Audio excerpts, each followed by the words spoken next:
फलक की शाख से लिपटा हुआ मिला मुझको। वो एक सितारा जो रोता हुआ मिला मुझको। अजीब खौफ मेरे जहन में बिठा गया है। परिंदा रात को उड़ता हुआ मिला मुझको। न जाने कौन से मंजर को देखकर सूरज बवक्ते शाम सिसकता हुआ मिला मुझको। मैं सर झुकाए हुए जा रहा था अपनी तरफ।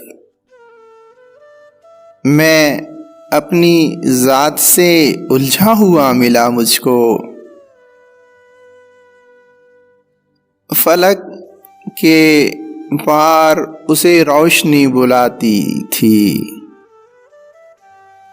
वो इस बुलावे पे चलता हुआ मिला मुझको।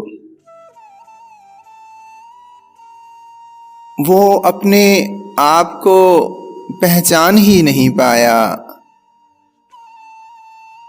वो आईने से झगड़ता हुआ मिला मुझको।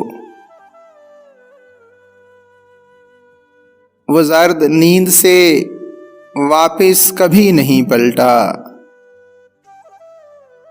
वो सब्ज ख्वाब से लिपटा हुआ मिला मुझको।